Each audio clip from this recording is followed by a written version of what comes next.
সবাই এই কথা বলতে পারে যে তুমি যেখানে রাখবে সেখানেই থাকতে রাজি, এমনকি গাছতলায়ও থাকতে রাজি তোমায় ভালোবেসে বিয়ে করে। কেন বলছি এ কথা জানো? তো বলি তোমাদের, তোমরা তো সবাই জানো যে আমরা প্রেম করে বিয়ে করেছি আর পুনেতে থাকি। আমাদের নিজের বাড়ি বলতে কিছুই নেই, আমরা ঘর ভাড়া করে থাকি। তো আজকে কি হয়েছে বলো তো, 4-5 দিন হলো আমাদের রান্নার গ্যাস সিলিন্ডার শেষ হয়ে গেছে।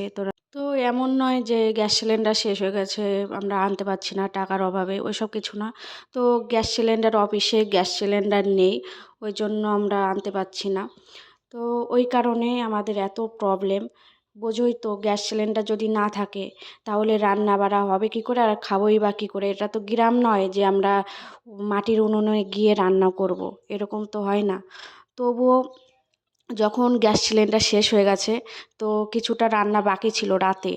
তো একটা ভাবির রুমে গেছিলাম, বলেছিলাম যে ভাবি আমার অল্প মানে 5 মিনিটের মতো লাগবে রান্না করতে, আমাকে একটু দাও তোমাদের ওখানে রান্না করতে। কথাই বললো না। এরকম আমি 2-3 জায়গা গেছিলাম, তো কি বলবো, কথাই বললো না। মানে পুরো অপমান, এত কষ্ট লেগেছে কি বলবো।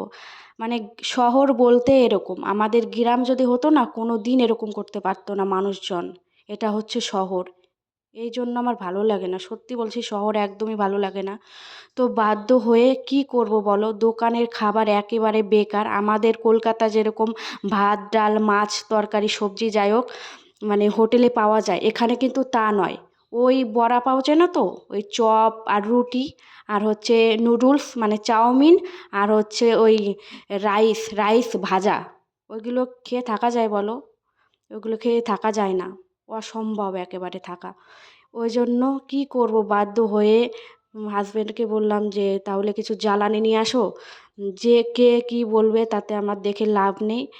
ও মান সম্মান, মান সম্মান কী বলো, আমরা খেতে পাচ্ছি না, এবার তারা কি খেতে দেবে বলো? এবার যাই হোক, কী করব, বাধ্য হয়ে কিছু জ্বালানি এনে তারপরে কোনো রকম ইট, 3 পাশে 3টে ইটের মতন, ইট না পাথর ওটা জানি না, যাই হোক দিয়ে সেই সিদ্ধ ভাত মানে আলু সিদ্ধ আর ডিম সিদ্ধ কোনো রকম চাপিয়েছি।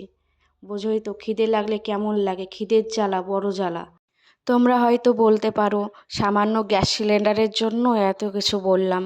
কি বলো তো, শুধু এই প্রবলেম নয়, বাইরে বাইরে থাকলে, নিজের বাড়িঘর না থাকলে না অনেক প্রবলেম আসে। সব কিছু তো আর সোশ্যাল মিডিয়ায় শেয়ার করা যায় না, তাই না? যেটুকু শেয়ার করার সেটুকুই করলাম।